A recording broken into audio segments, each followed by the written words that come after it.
Yeah. Sure.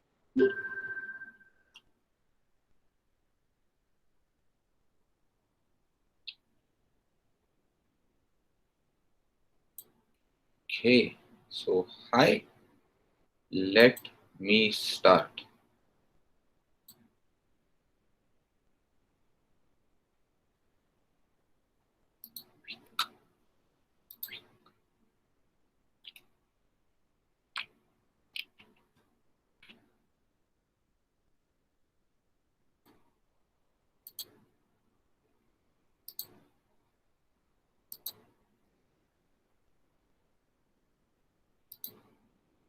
So, I assume that my screen is visible. Yep. Yes, it's visible. Yeah. So, approaching research, or to write it in a bit detail, selecting and articulating your specific research problems in technology domains is what I would like to speak about. Me, Rushikesh Kulkarni, alumnus of Computer Engineering Department, PVG COET batch of 2020. So, without wasting much time, getting straight to the point, I want to explain a few things, hopefully with a couple of examples, but still briefly to give a basic idea of what I want to talk about. How to select a research problem. So it is either a new problem or it is an old problem. Most of the cases, it is an old problem. There are a set of very popular problems people have been working on for years, and coming up with a new solution to these old problems, which would increase the accuracy or the F1 score or increase the results, will consume less memory, less processing power, will be faster, more efficient in any kind of way. If you are able to improve the currently working system, then by introducing some kind of novelty, then that would be the process I would call research. So, like, novelty is the core part of doing research, and novelty is what we want and what we are searching for. But in the process of finding a new solution, we are not going to get it just by thinking. We need to read the existing solutions, the existing systems that are trying to solve these set of problems. We need to identify the problems in these systems, and then by reading even more literature, we can come up with new methods, solutions, tweaks and tricks, anything which will be able to cover up those weaknesses and get a better, more efficient and more better performing system. So the example I wanted to start with was this specific game. If you have known Atari, so Atari is a company which started in US uh, long ago. I guess it was 1970s. So Breakout is one of the games. So like Atari built these systems, arcade game systems. So in at the start there were these big boxes in the arcades on which like people used to put in coins and play games. Breakout was one of the very popular games that was played on Atari. Later in the 1980s, they came up with a console system with a cartridge. So, like each game had its cartridge. You would insert it in the Atari console and then plug it to some kind of display or TV, and then people used to play those games. This was 1980s. So the Breakout was one of the most popular games. So like I am sure you know this, but like there's this disc kind of thing sliding at the bottom, and you have a ball kind of structure, and these walls are what you are supposed to break.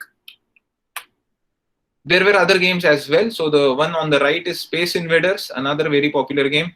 The one on the top left is named Adventure. It is based on the Ready Player One movie, the one directed by Steven Spielberg. The one on the left bottom is also very popular, known as Pong. So like there are two players on the left, you are supposed to hit the ball at every turn and not let it pass away. So the real question is, why are we talking about games, and why are people focused on games? So the reason for that is to give a few attributes of specifically the games which were being played on Atari 2600 in the 80s. They it had a total of 128 bytes RAM, not kilobytes, not gigabytes, not megabytes. It had only 128 bytes of RAM. So these games consume a lot less memory, a lot less memory as compared to the games which are currently played. And so these games are still used for the purpose of research. Pac-Man is also one of the most popular games. Again, the best selling Atari 2600 game of all time, sold over 7 million copies.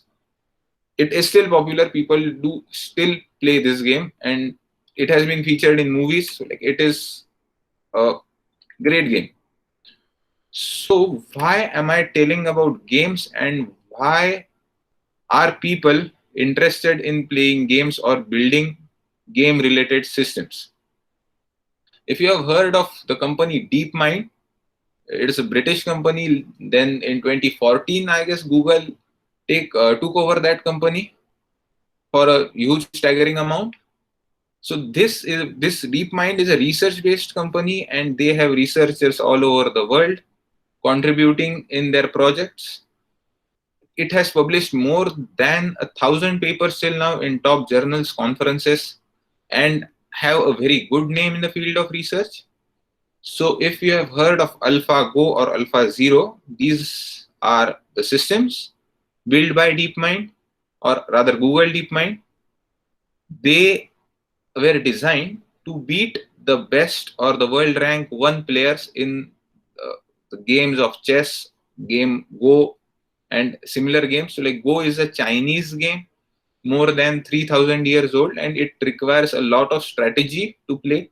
So what DeepMind has been focused on doing is building an AI that would think better than humans, and it will be able to defeat all human players, even the world rank ones, in those games which requires strategy, thinking, and planning. So DeepMind has been focused on all these games, including the Atari 2600 games, and as well as the chess or Go. So the reason everyone is focused on playing games is that almost every task, it may be in robotics or even text mining tasks, can be modeled as games. So to put it in the words of the founder of DeepMind, Damas Sabis, if your system can drive a car in a game, soon it will be able to drive the car on the streets. So if you think of it that way, self-driving car is a game.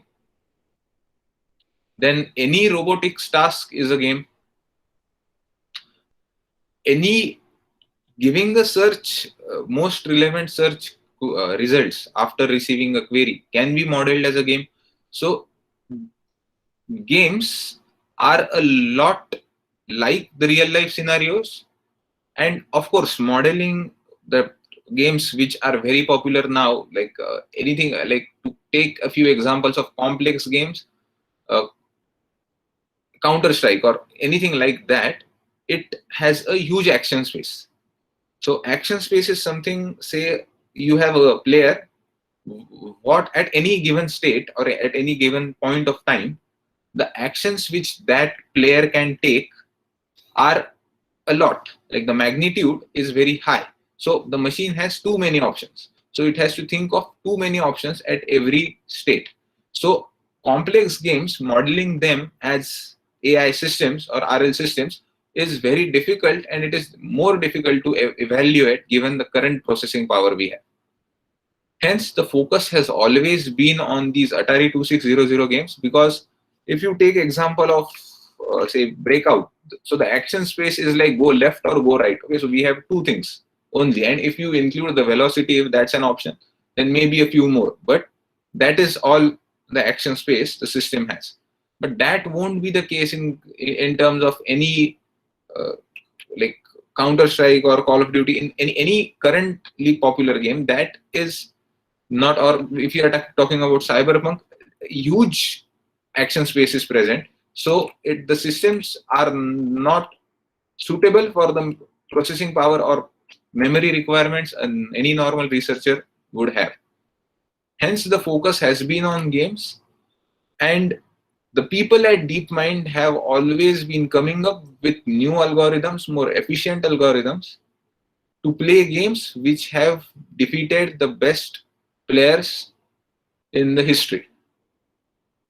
So, as how these specific algorithms work in the specific domain of deep reinforcement learning, which is specifically of interest to me, is not actually our topic of discussion today. So I will avoid getting into depth in that.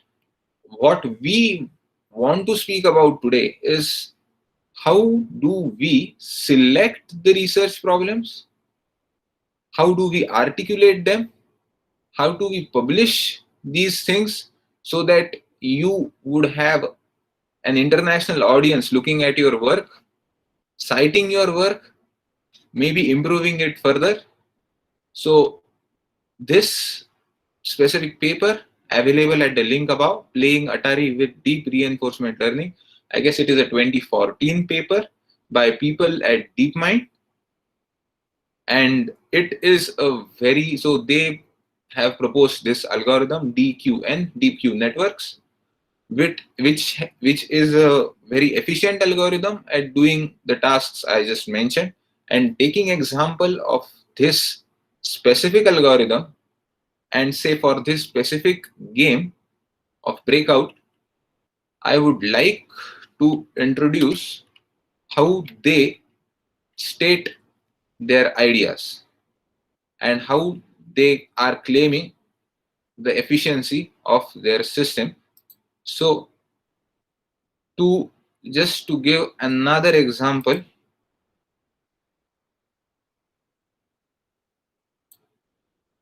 this is how the system works. So like training episodes is something, so every time the system starts playing the game, and until the game ends, like say this ball falls below and this slide is not able to hit that ball, this complete thing is like one episode. So this is how it performs after training for 100 episodes. Then their system learns and improves. So 200 episodes of training, this is how it would play.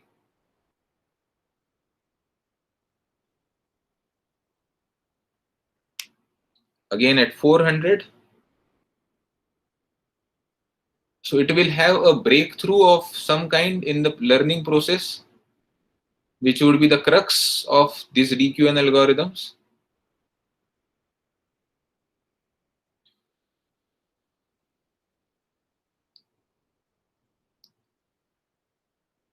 I don't know how clearly is this visible on the screen, but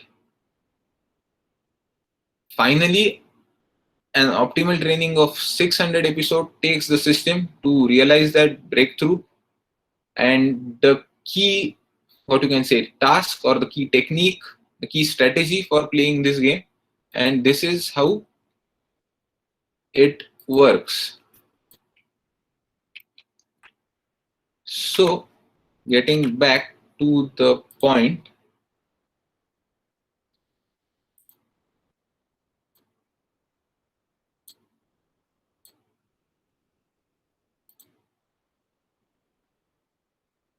okay, so I assume that you are able to view the slides again.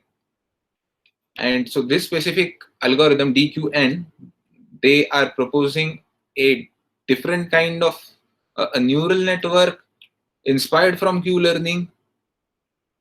So before getting into that, just to give a brief overview of the manuscripts, the manuscript types which are present. specifically today are like long papers, short papers, survey papers, theme papers, workshop papers, posters. So just to give in short, most of the people are interested in publishing a long paper. Long paper is 8 pages plus references. Short paper is something around 5 pages plus references. Similarly, you have survey papers, theme papers, workshop papers, posters. It is easier to publish a workshop paper or a poster than a long paper. Again, it depends on the conferences, it depends on the journals, it depends on your specific area of interest, it depends on the competition in that domain. So these are just the types. Our focus is on the long papers, which is 8 pages plus references, because it will give a complete overview of how usually the structure is.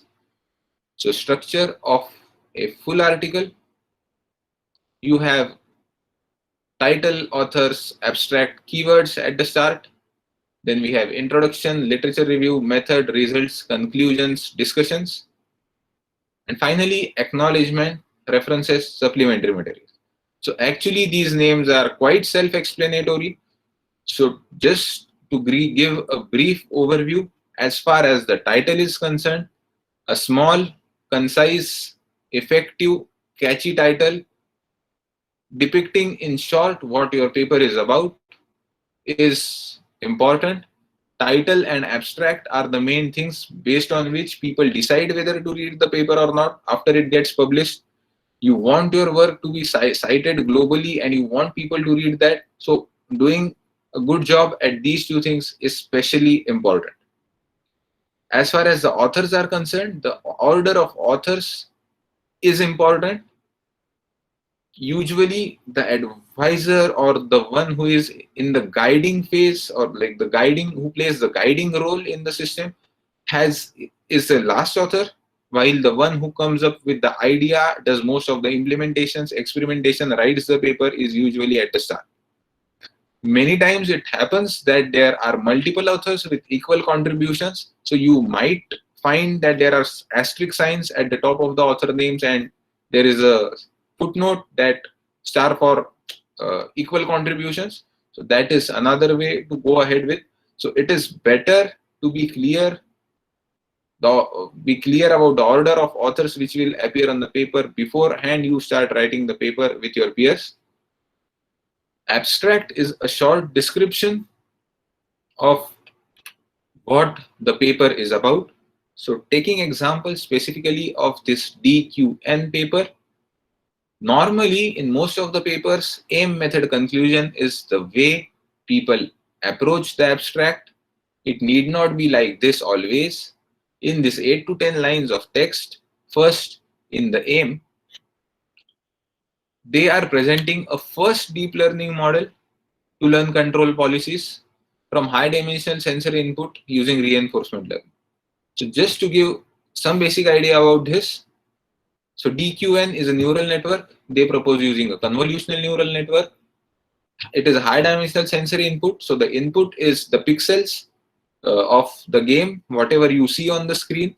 Hence, we are again going for Atari 2600 games because they are simple. They require less memory. So we have less data to process. So we can do a good job with the current computing power we can have. Reinforcement learning. So reinforcement learning is a reward penalty system. And most of the games or most of the real life scenarios today can be modeled as reinforcement learning because consider a self-driving car. Okay, if it hits a tree, it's a penalty. If you are able to follow the signal, it is a reward. So these tasks, mainly in the field of robotics or real life tasks, in which like human kind of learning is into consideration, modeling these systems as reinforcement learning is a very good way of going about building these systems. So as far as the control policy is what we are talking about. So control policy is a neural network. So you give input to that of the current situation, the current state, it will give what action should be taken. So it is just consider it as a black box as of now. You are giving input, you are getting what action to take in the game. So if you are talking about breakout, whether you want to go left or you want to go right, what velocity you want to go with, these kind of uh, decisions are the outputs from this control policy, and building this control policy or the deep Q network is what this paper is talking about. Then you have the method. So what specifically you are using convolutional neural networks, a variant of Q learning. You have raw pixel data you will be testing on the Atari 2600 games, and the conclusion from that. So the novelty in this all structure is that they are not using, there is very limited human interference. So they are not hard coded algorithms or hard coded ways of proceeding about this algorithm, or we have not predefined ways of how the algorithm should perform. It is learning everything from scratch, and this kind of complete system has been built by these people at DeepMind, and this is what is new about this system. So introduction is mainly about the problem description. You have high level problem description and then a lower level problem description. A high level problem description is mentioned at the start of the introduction. As far as the DQN algorithm is concerned, is under consideration, the current systems rely on the handcrafted features or hard coding. The quality of feature representation plays a very important role, and making this a complete unified system is a long-standing challenge, and the currently existing algorithms are not doing a very good job at making these systems. So the authors of these papers propose using convolutional neural networks, or say deep learning, for solving this problem, but still then there is a lower level description of the problems which are being faced. Because this is an RL task, deep learning have slightly different requirements. Large amount of hand labeled data is required. Data samples are supposed to be independent.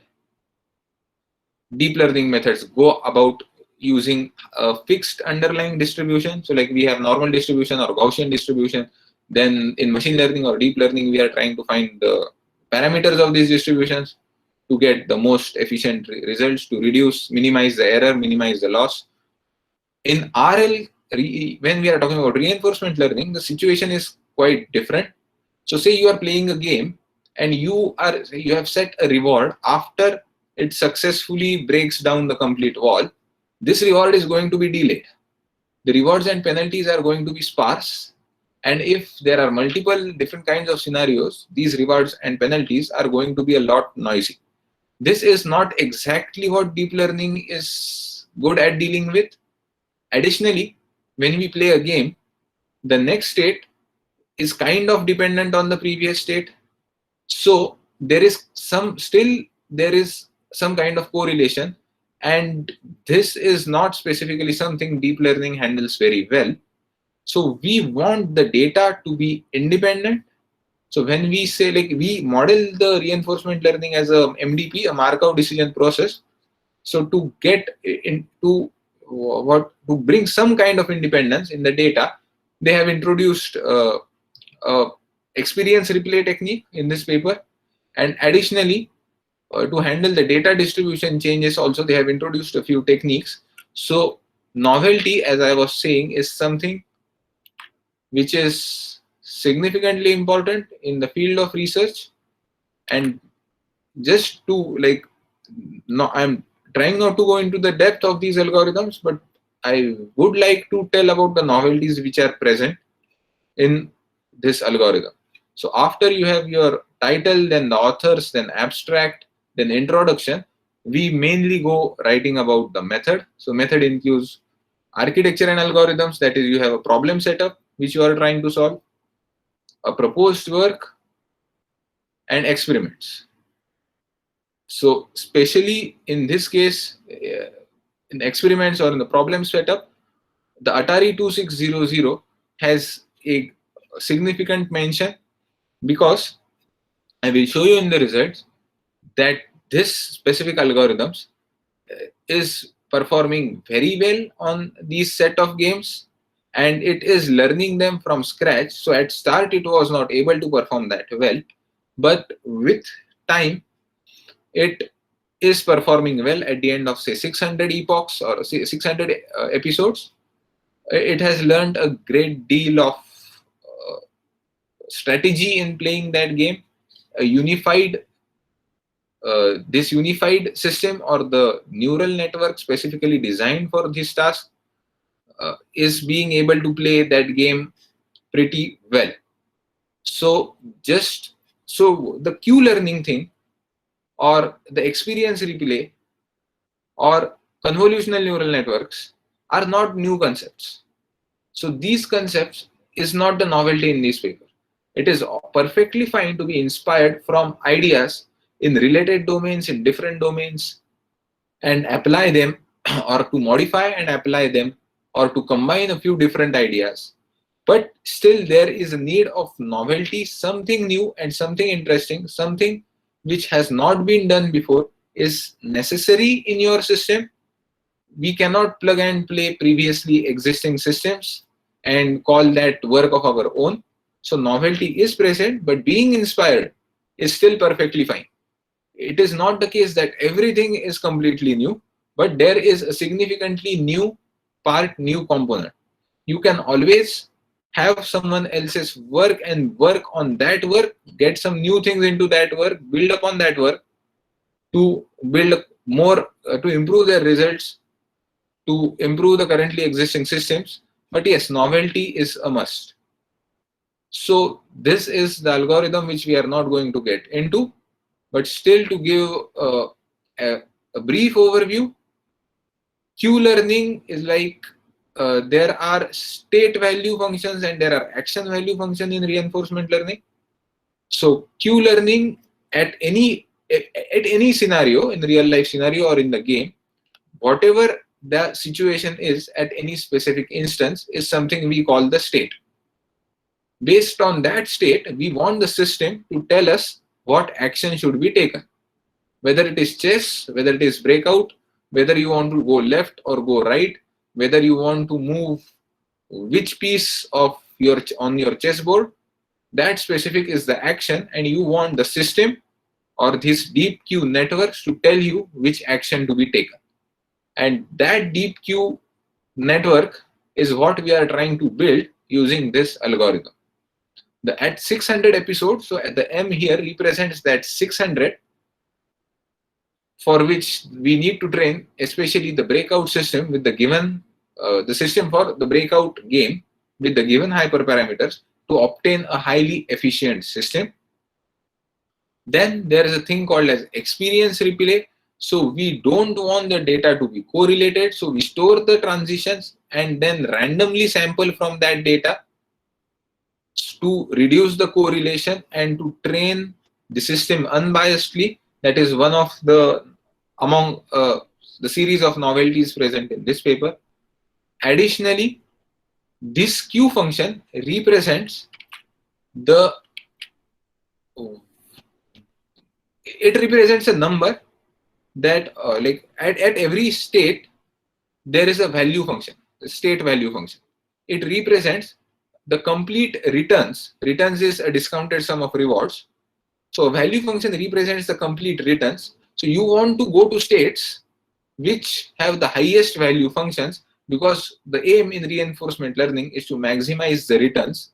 Maximizing the returns is nothing but maximizing the discounted sum of rewards. So at every state you get some kind of reward or penalty. The rewards which you get at the states near you are more important than the rewards that you will get say after 10 minutes.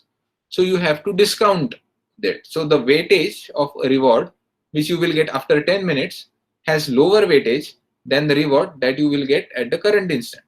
So that reduce in the weightage is represented by this gamma parameter, which is the discounting function. So in this kind of setup, Q values are actually the action values. So if you are at a state and in breakout, and you have two options, you either can go left or you can go right.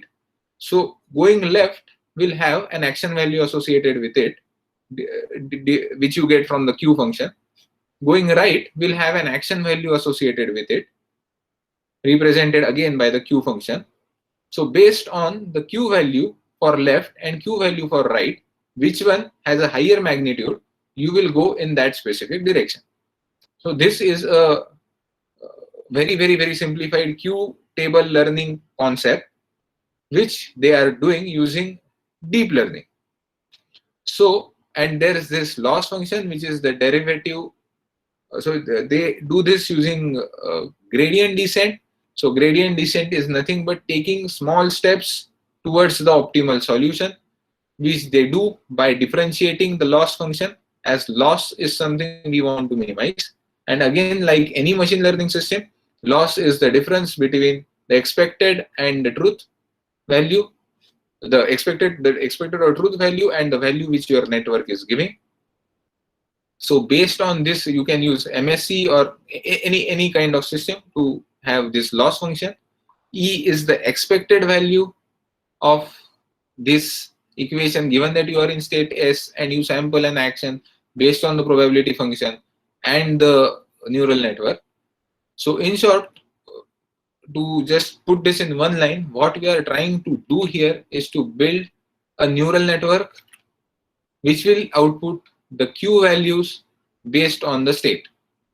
In the concept of Q learning, they had tables. So you give the state, you check in with the table, and you get the Q value for that specific state and action. In the neural network approach, you give the state and the action as an input to the neural network, and then it gives the Q value output. So we are replacing the table system by the neural network in deep Q networks. So this specific system will give you Q values for all possible actions. So given that you are in the specific stage in the breakout game, you have options to go left and go right. You will input, say, the both options you have and the current state into the neural network. The neural network will give you output of Q values for going left and going right. If the value for going left is higher than that of going right, then you decide to go left. So this is how this system works. And training that neural network is the interesting part. So it is inspired from a variant of Q learning. It is using convolutional neural networks. It is using experience replay to reduce the correlation. And additionally, it is performing gradient descent to get optimal solution. Additionally, it is using epsilon greedy policy. So we will get to that soon. So then comes the experiment section. In any research paper, in the experiment section, what we usually do is we denote the experiments. So here they conducted experiments on 7 popular Atari games. So these 7 popular Atari games are the Beam Rider, Breakout, Enduro, Pong, Space Invaders, and like so on. So these 7 games, so their system has been able to beat previously existing systems in 6 of these games and could beat human experts in 3 of these games. So it is perfectly fine to not be successful in every scenario unless and until you are being successful in at least a significant number of scenarios. Then in experiments, other setups, hyperparameters of your network, the training, the epochs, the number of episodes, other settings, specific versions, like these are Atari 2600 games. All these details are supposed to be mentioned. Then again, so as the rewards are sparse and the scales of the scores vary, they set up all positive rewards to 1, all negative rewards to -1, and all these kind of settings are supposed to be mentioned in the experiments section. So coming to the results part, so there are every time for the results you might not have, if it's a new problem, then you might not have the baselines. If it is an old problem, then you will have a significant number of algorithms already trying to solve that problem. So you will have baselines, in a significant number of baselines. So here you can see the table on the top represents the average case results. The table below with the 3 entries represents the best case results. So you can see in the average case results, the results of the DQN algorithm. In the best case scenario, the best case results of the DQN algorithm. So HNeat pixel, HNeat base, or SARSA, these are all the baseline algorithms which we are considering. You can see this numbers in the square in front of these algorithms. So these are the references.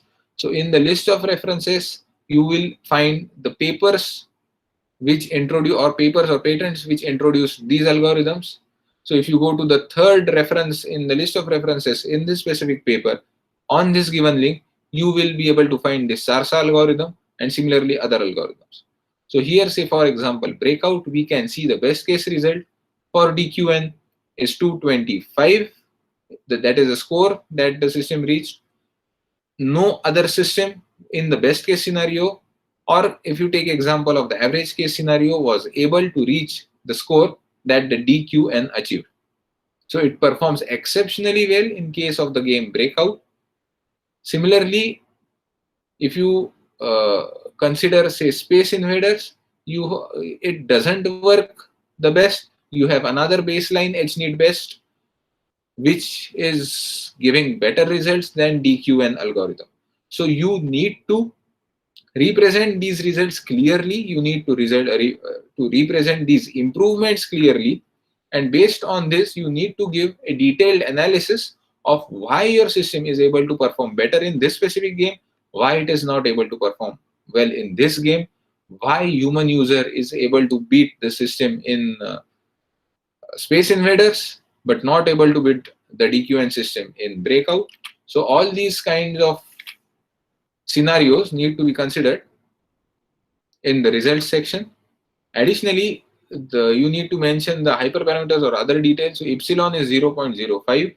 So in any epsilon greedy policy, so policy is the neural network, or policy is something which is telling us which action to take based on the state and the input. So that policy is what DQN tries to build. Epsilon greedy policy means that if the epsilon is 0.05, so in 5% of cases, we will take a random action irrespective of what the policy tells us. And in other 95% of cases, we follow the DQN policy. Whatever that policy tells us, those actions is what we are going to take. So this is like an epsilon greedy policy. Mostly for normal purposes, people use policies with only one hidden layer, but you can use anything you want which suits the purpose. So just to sum this up, we have input, we have output.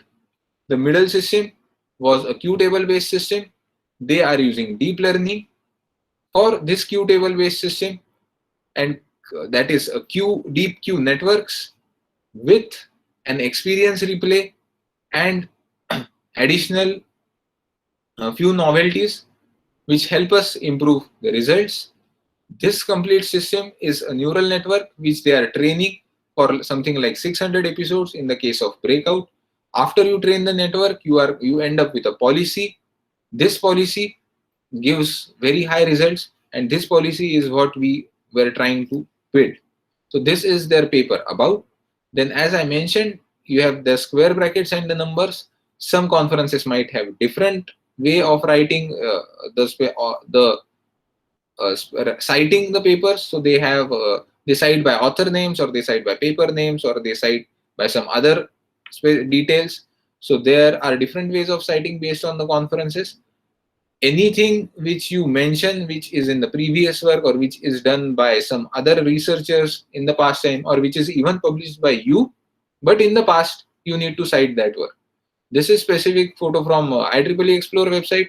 Say if you are working, if you cite this paper, If you are working on recommendation systems, you find that there is this system which uses some kind of emotional traits in making the recommendation system, and then based on this data you have improved it further, or you argue that this is not a logical way of doing so, you will cite this paper. This specific detail is in plain text section is what you will add at the end of the paper. If you are writing a paper in LaTeX, there is a BibTeX format which you have to add in a .bib file in the LaTeX code and cite it accordingly. So there are different ways of citing and different formats of citing papers. They vary from the conference to conference or from journal to journal, and it is important to go through those details before you start writing your research paper. Additionally, how exactly is a literature survey written? So say you come up with a new kind of search engine, and your search engine is, you claim it to be better or data efficient than previously existing search engines. So then you will start with the very first search engine. So there were keyword based methods. They were matching there was string matching taking place. They were matching the keys and then they were giving the results. But again, that system had a serious drawback, and that drawback was that you will have any gibberish written, but it has the same keys. So if you are searching for PVG-COET, and if I have a website in which I have written 1000 times PVG-COET, should it appear first? It definitely should not. So those methods say were not that efficient. Then came PageRank in 1998. So two guys, Larry Page and Sergey Brin, came up with this PageRank algorithm, which is based on the reference link. It is based on the number, which websites are citing your website or linking to your website. How important are those websites? Based on that, they will rank your website. So if if tomorrow I have the home page of IBM citing my website or linking to my website, then definitely my website will appear at top in search results. So this is the way very roughly speaking, that is the way PageRank would work. But then you have some kind of problem with that system. Even those systems are not working very efficiently. Then you come up with a third type of algorithm. There are existing, say you cite a third type of algorithm that currently all search giants don't use either the first or the second system mentioned. They are using data extensively. So say if 100 people search for PVG-COET today, so when say 101st person search for PVG-COET, it is not going to perform the search algorithm again. So you have a significant number of people who search for PVG-COET. Even it appeared on the third position in the search results. They clicked on the third link. They spent a lot of time on that third link. So that is some way Google will conclude that that is the right result for the query. Because, and if 100 people are doing so, then it definitely is the right result for that specific query. So based on this data, they are storing this data, and as they have tons and tons of data, they will directly conclude for the 101st or for the 1000 next users that for that specific query, that is the output you want to show. And in this way, there are data extensive methods. But again, data extensive methods, everyone doesn't have data. Everyone is not Google. So you come up with third graph-based search related algorithm, which is both efficient. It cites the important things as well as the relevant things, as well as the most relevant, the most important queries. Then that would be a new novel idea. And in this way, you would write the literature survey. Just to give a very, very rough example, this is not exactly how the systems work, but it was a good example. There are a lot of websites where you can find papers to read, because understanding the current work which has been done is the most crucial thing before you head to writing your own work, because that is what you are going to get your ideas from, and that is where you understand how people approach the current problems.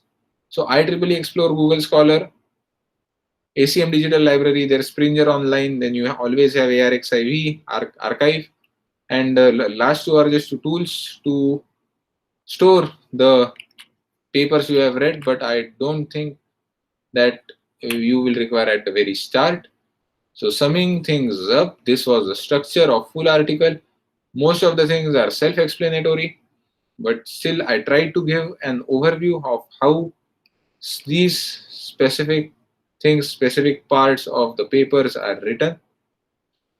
Most importantly, in any full article, citing all the work you have taken or you are inspired from is very important, and hopefully uh, we will have a lot of novelty in every time we write.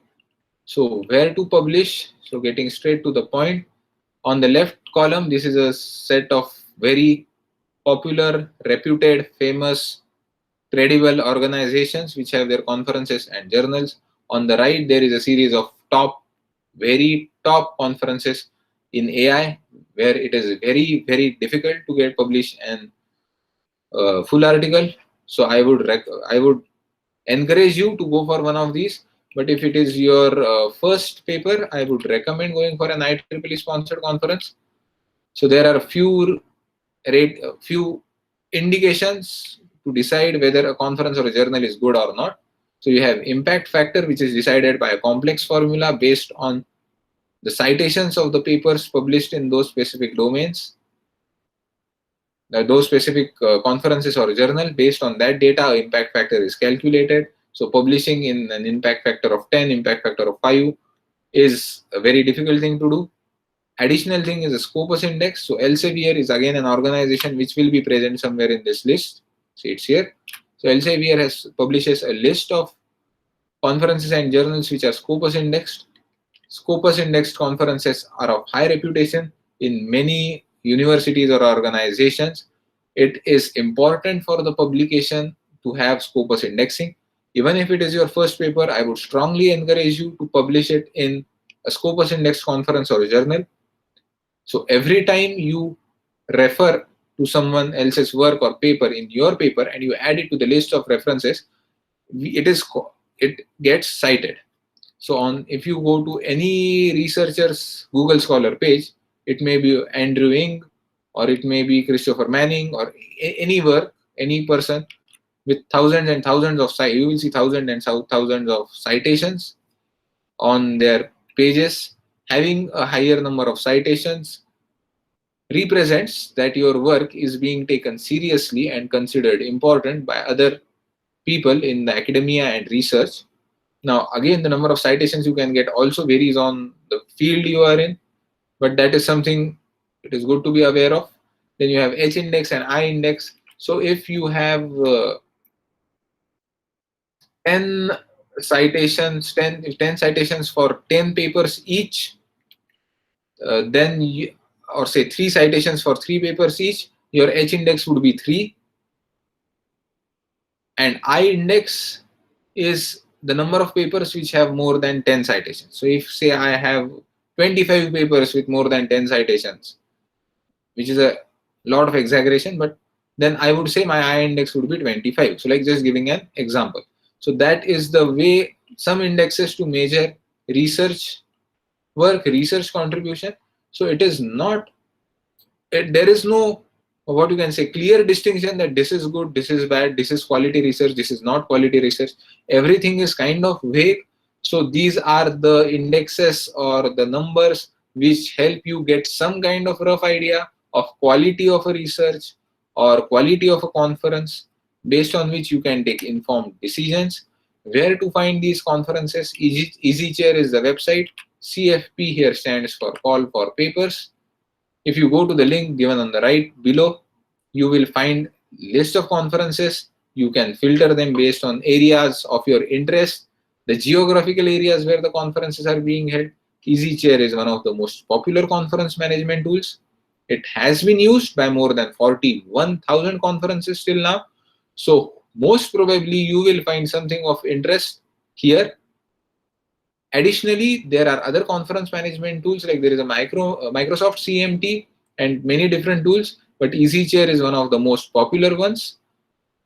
Conferences, or like rather than IEEE conferences, I would recommend going for IEEE sponsored conferences or Springer conferences at start, because that they are a bit easy to get into, and if you want a complete experience, conference is a good way to go to.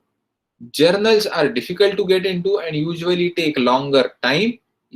Most of the reputed journals are free, but some journals are open access and they may charge for being open access. Open access is nothing but making your paper available to everyone for free. You might be interested in going for a conference first.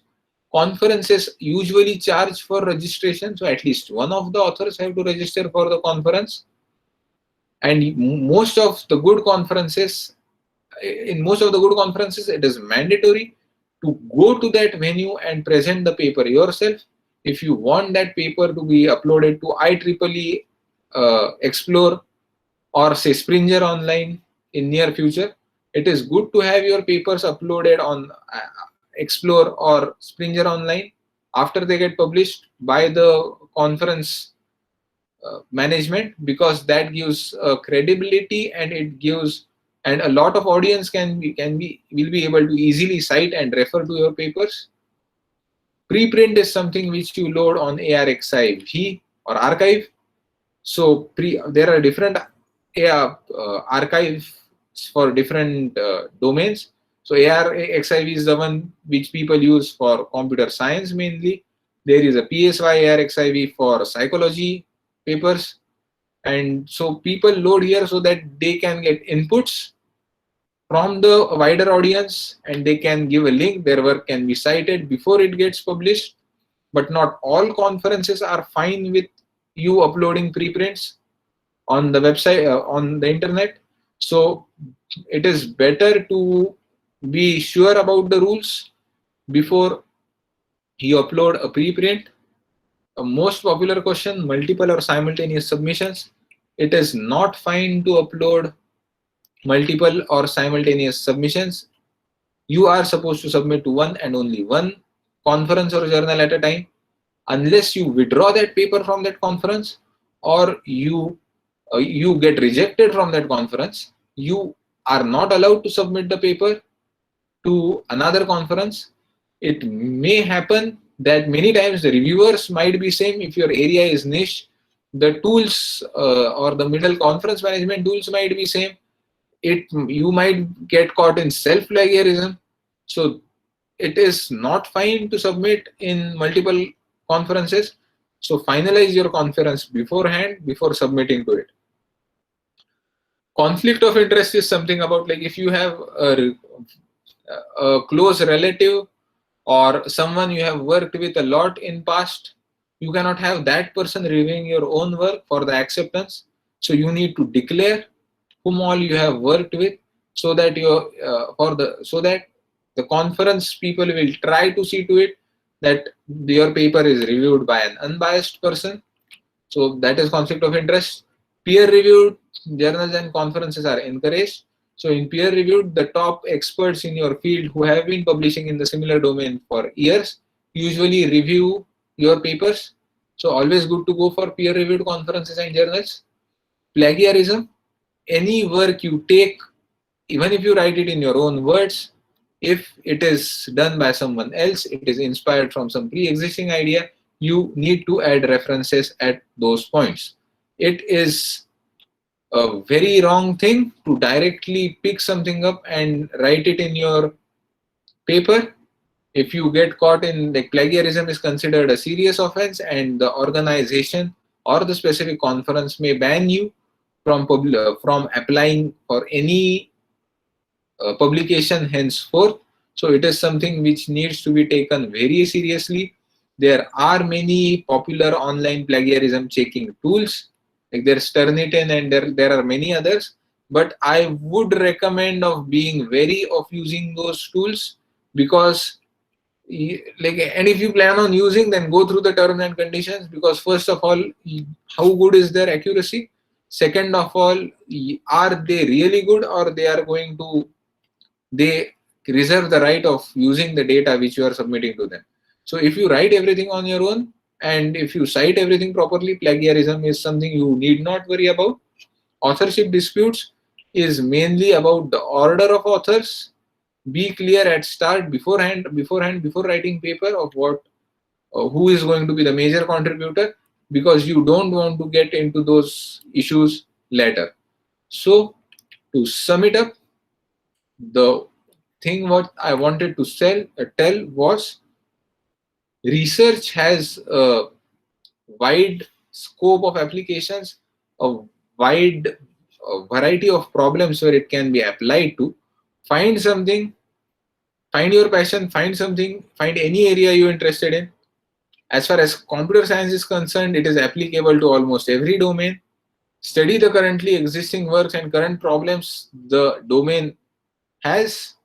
Come up with your interesting solutions, implement them, write them down, publish them, so that the world will know that you have done something, or you are first person to introduce some specific new ideas, new concepts, and publish them on a scale, and people will able to refer to your work in near future. And you, if you have solved some really cool problem and done some really good work, you may have like hundreds of citations for that work, and it is a very good way of contributing to the society.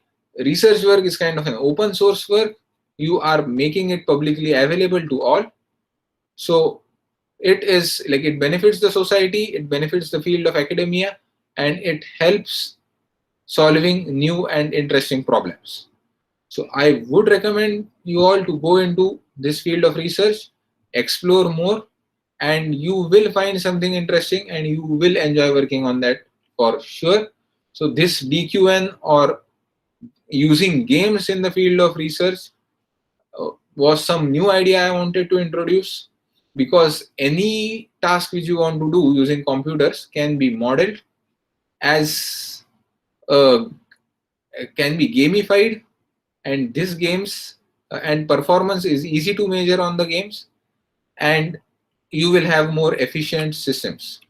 So I guess, thank you. That's all from my side. Yeah, and then there's this link to my significantly outdated website, which does have my contact details. If you ever have any questions, I will be more than happy to help.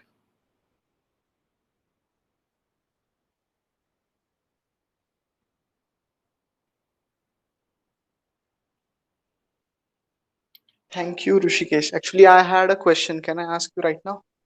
Yeah, sure. So did you have a mentor when you first got into this field, or like, if you did, how did you find them? And how important is a mentor is my basic question.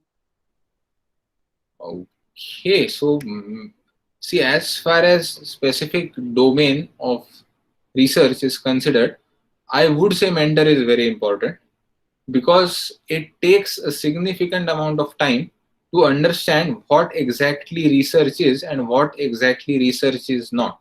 If you see, even today, most of the papers which are being published by the BE project groups, many times it happens that there is no novelty in that. They are just picking some kind of neural network, training it, applying it, and they kind of publish it. So it can be a project report, but it is not a research paper. So I would recommend having a mentor. A lot of faculty in our institute in PVG can help you to a significant extent as far as publishing of papers and ideas are concerned. I have published a significant number of papers with the faculty in PVG. Additionally, if you start going to different conferences and attending them, like what people do is that if there is a 3-day conference and if their paper is in the afternoon session on the second day, that is the only single session people attend. So if you go and attend a complete conference, you will definitely find research groups which are working on specific problems and you can work with them. Secondly, you can directly shoot emails to any researchers or research groups across the globe, and many times they do reply and they will be more than happy to include you in their work if you are ready to do the voluntary work. I have emailed many people across the globe. They have been ready to offer me projects and guidance. And with one researcher in US, when I guess I was in second year of engineering, I did email him regarding interest in one project. I ended up doing like almost 3 projects with that researcher, and I kind of had bi-weekly Skype calls. And so, like, shoot emails, try contacting as many people as you can. As far as academia is concerned, there are many people willing to help. You just need to put in the effort. That's it. Got it. Thank you.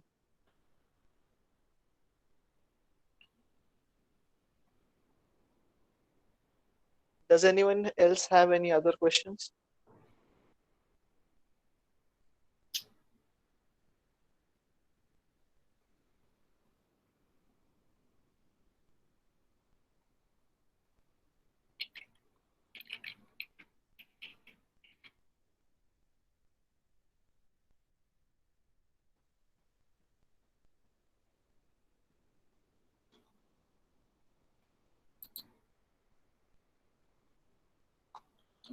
Okay.